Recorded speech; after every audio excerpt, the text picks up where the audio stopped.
All right, we are live. Welcome to another Account-Based Friday. We got another great guest. Terry, you're coming from Chicago, correct? This morning? Cincinnati, Close. It's all the Midwest, right?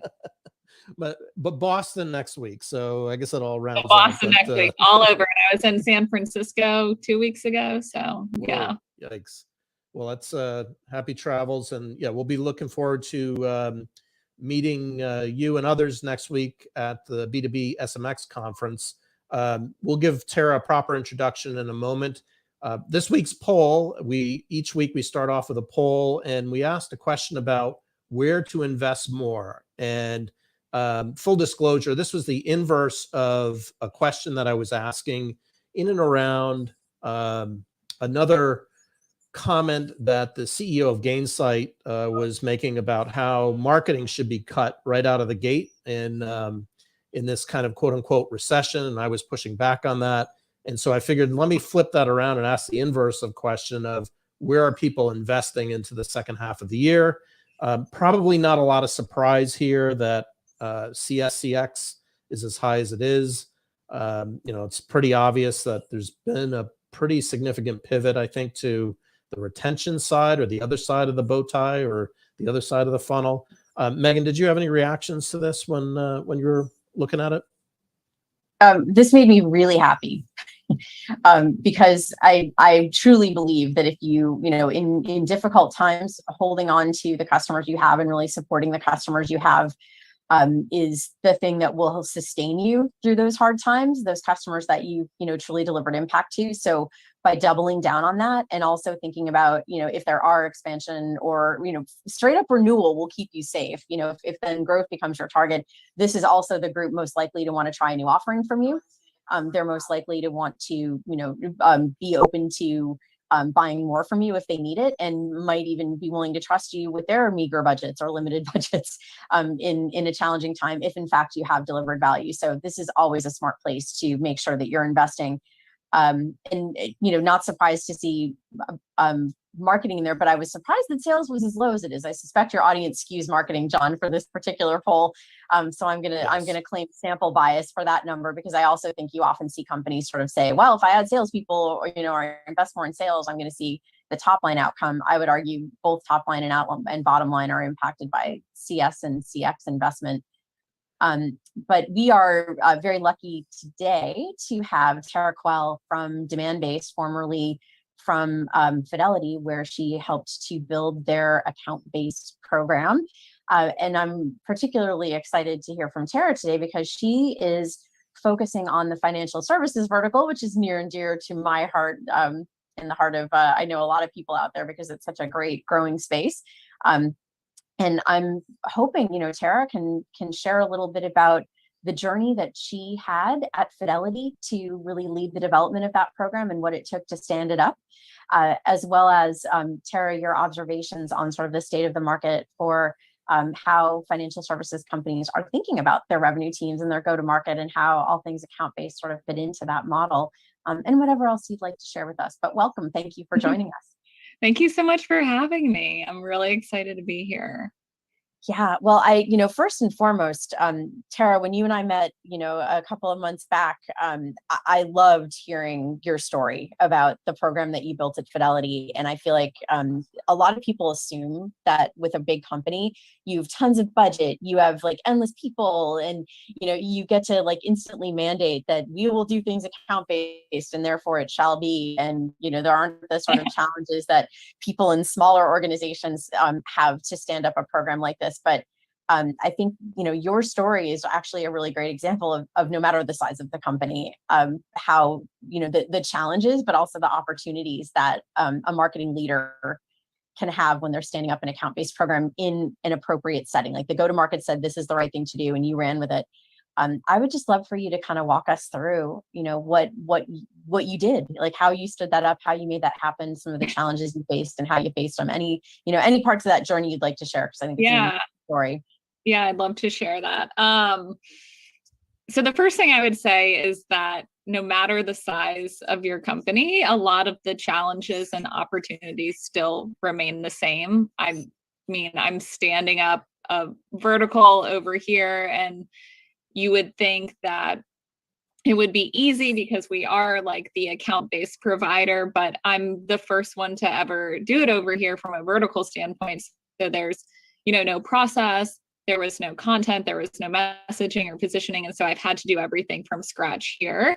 And like the reverse of that, or like the opposite, is that coming from a 60,000 person company like a Fidelity Investments, there is so much process and rigor that at times you can feel held back. And I could see how folks don't want to change the status quo. And actually my RVP of sales and I were just talking about that at 10:30, like, how do you convince people to want to make a change, or even realize that like the way that they're going to market within their sector is like not as efficient as it could be, right?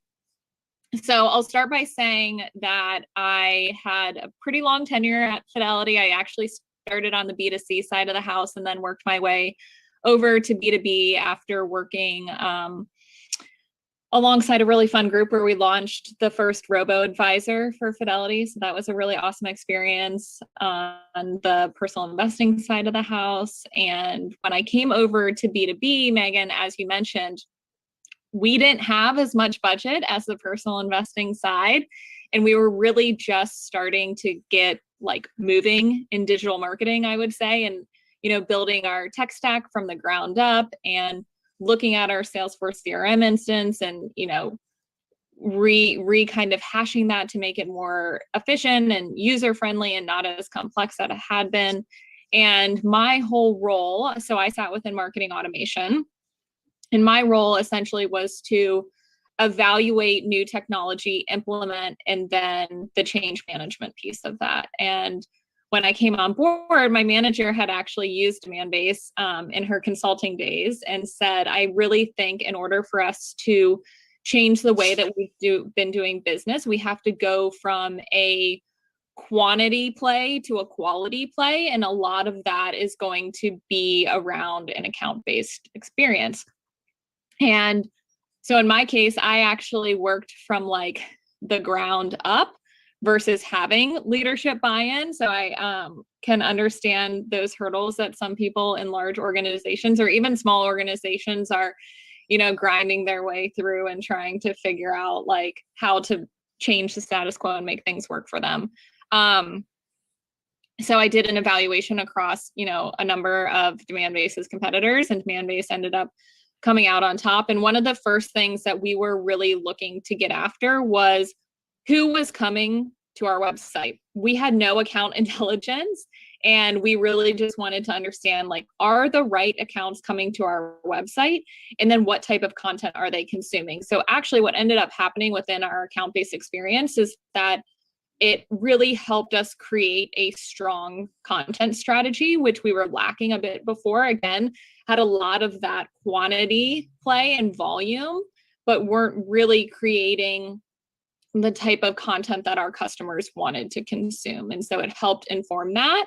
And then I actually worked incredibly closely with our head of what I would call outbound or demand gen from a sales perspective. And he was really crucial in our success because he just loved innovation and wanted to bring that to Fidelity and to the teams and give them as much insights and intelligence and technology that they could have to have better, conversations. And so he became really crucial as my sales partner. And then from there, as things started to catch on, it can be a slow trickle in enterprise, but once it catches on, then you're really kind of falling underwater because everyone wants to like get their hand in the pie, right? And then I just kind of rolled it out group by group and, went to different sales leaders and, some sales leaders who were struggling with their specific product were really interested because there was so much great insights. And eventually, I would say like 4 years later, I must have been doing something right because Demandbase asked if I wanted to come stand up our vertical over here, which I honestly wouldn't have left really for anywhere else. This is such an amazing opportunity to be like at the forefront of, saying, here's what I think we should do and why, and having that expertise really made it a lot easier for me to take on a new role during the pandemic, which was kind of scary. So that's a little bit of background on like what I did at Fidelity. And then Meg, I don't know if we want to get into the other side of things, kind of like what I've been doing here from a vertical perspective, or if the Johns have any questions for me. Yeah, and John Steinert and John Russo, I'll let you jump in. I have a million questions. I always do for Sarah, but I would say I'll let you two jump in and then Yeah, I was going to ask, first of all, it's an amazing background that you have. And also thinking of this audience of 3 right now, we're a little bit tainted because we've been in the MarTech area. So we've got probably the rose-colored glasses on. You've got fresh set of eyes on the industry. So coming into your new role, where did you see the opportunities or gaps? And you kind of alluded to some of it, like the process change and change management. But as you first came in, what did you see that you were like, wow, there's a huge opportunity here that, you learned and maybe others can learn in terms of how you market to the financial services industry? Mm-hmm. Yeah, I would just say, financial services, a lot of the companies have been in business for 100, 200 plus years. And you have folks within those firms who,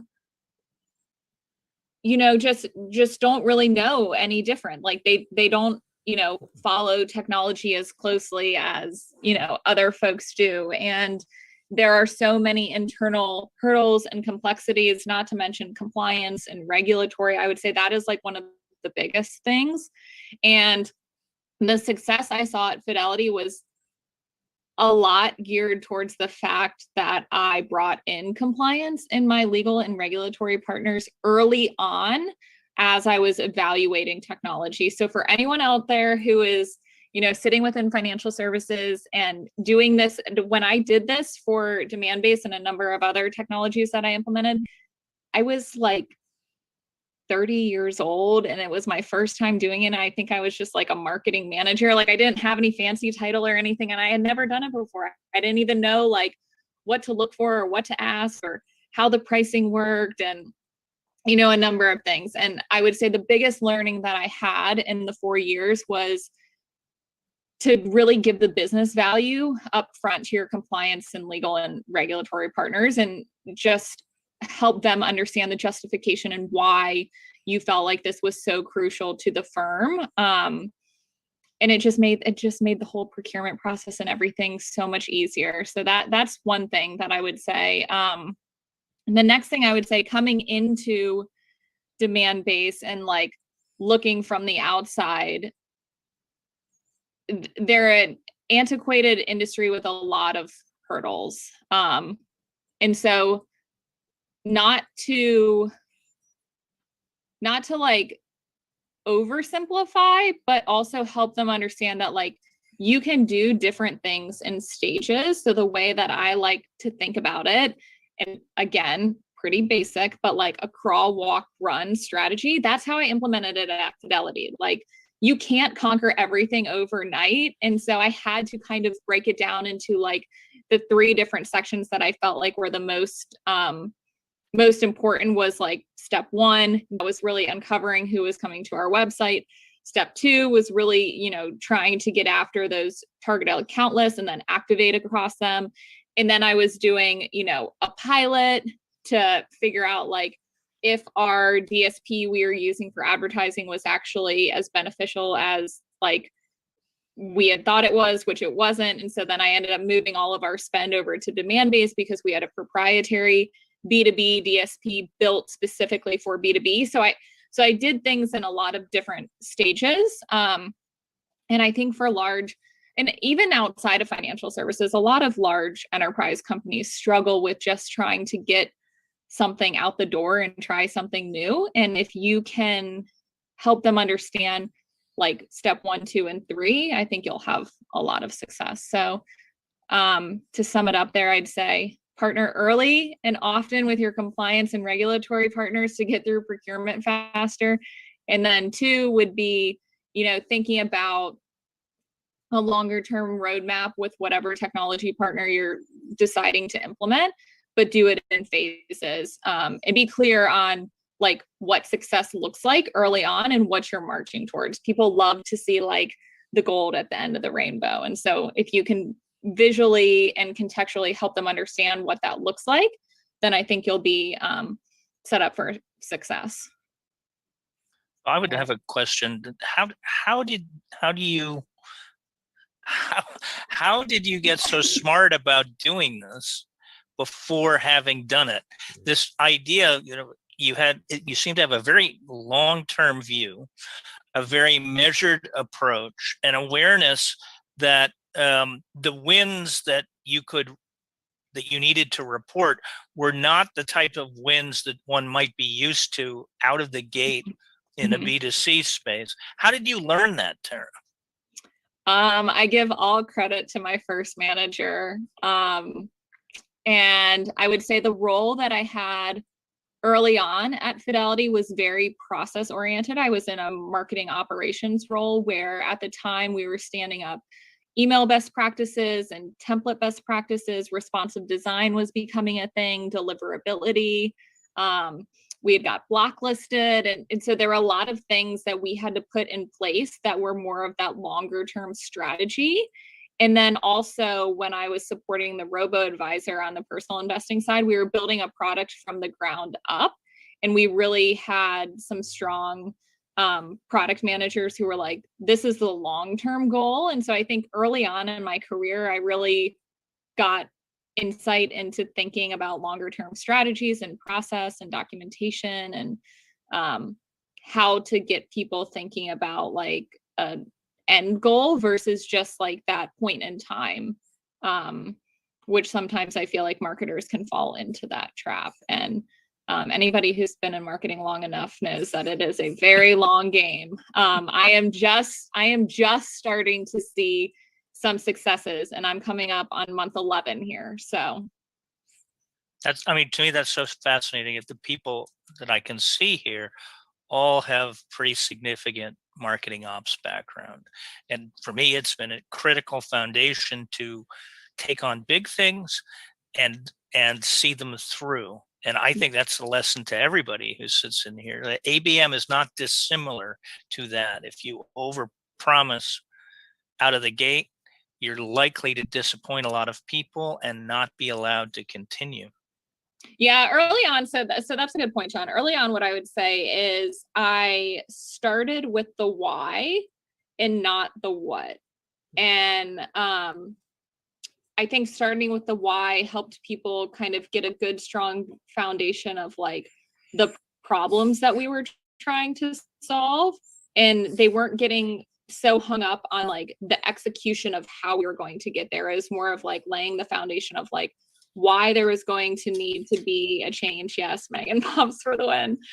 Like why there was going to be a change and how it was going to help them. A lot in enterprise and financial services is what I would refer to my old role as like evangelizing and teaching and educating and helping people understand that there are different and new ways to do things. And I also took a more humbled approach where I was like, I don't have all the answers and I'm looking to sales to help me. And like, how are you being scored on your scorecard and what are your biggest hurdles and what are your biggest problems? And, you know, where could you get help from marketing? I think it helped that I was a new marketer to that line of business. And so people were willing to take meetings with me. But, you know, I think if you come in with, and I would say, especially like throughout the pandemic, but even so now, I mean, it's a whole new world, just, you know, having some empathy and like, you know, everyone's trying to do their best can really, you know, help you as you're driving like a large organizational change.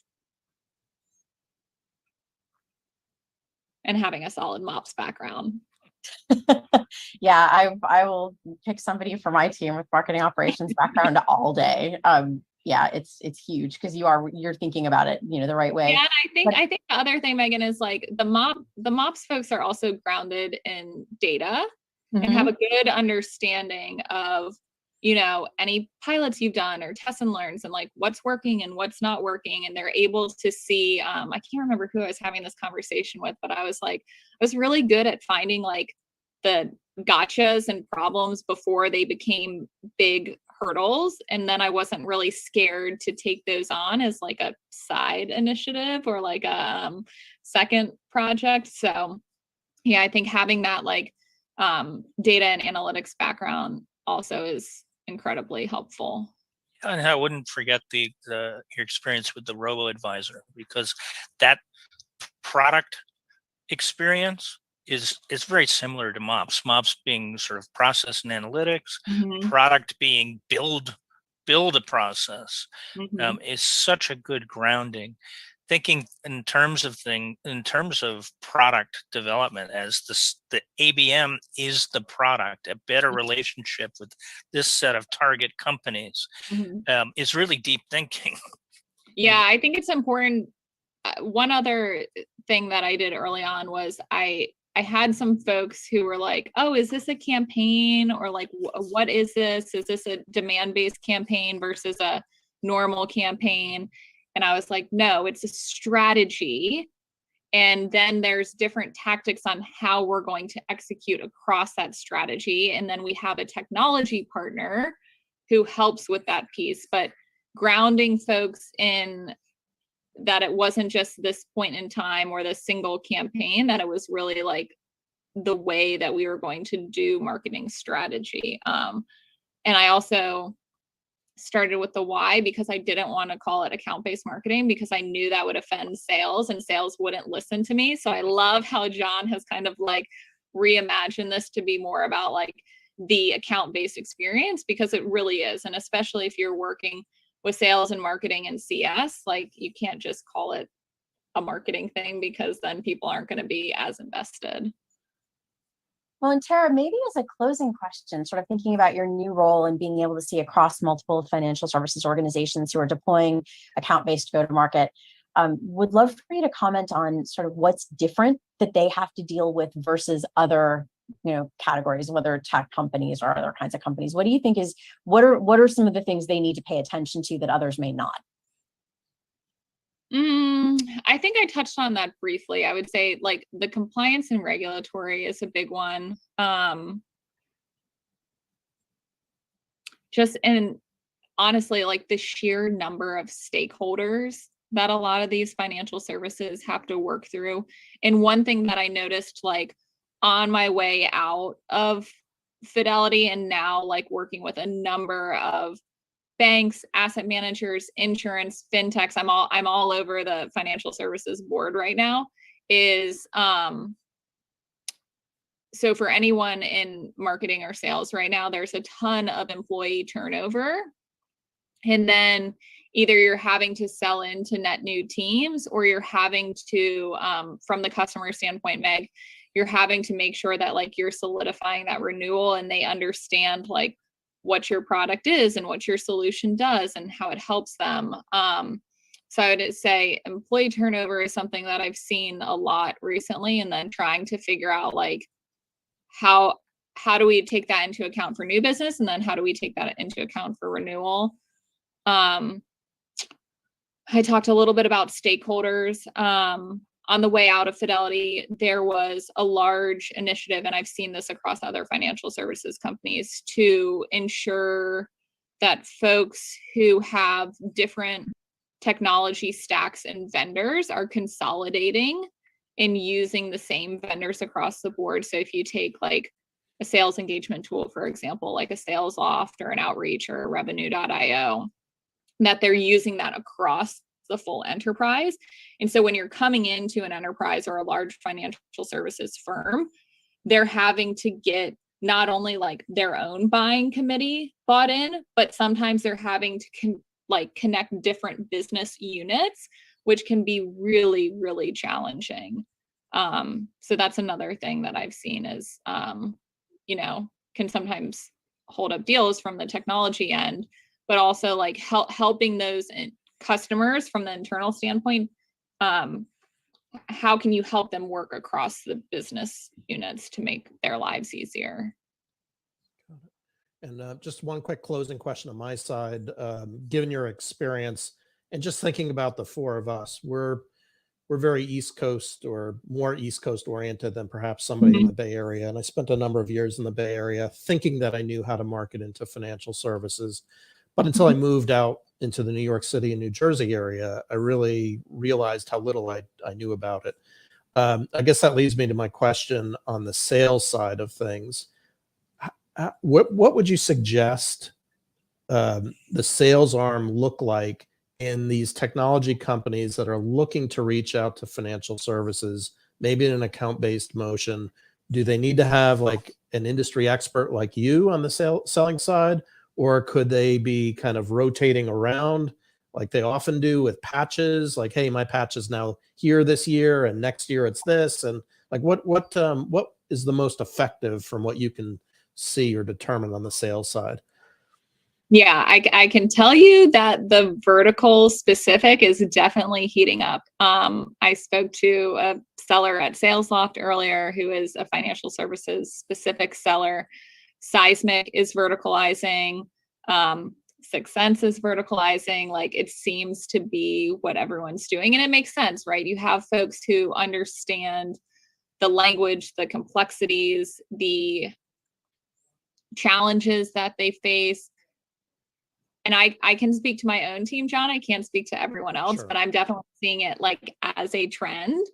But within our team here at Demandbase, I have 2 hunters and a handful of GADs, and then SDRs with financial services background, and then myself. And I would say we're a pretty solid ABX team across marketing and sales. We have our own Slack channel called Bulls Be Running, and I'm sharing insights and campaigns and things. And then my sellers are also sharing things that they're hearing in the field. And so for me as a marketer, I'm getting direct feedback all the time from my sellers. They're sharing gong calls with me. They're sharing different types of snippets.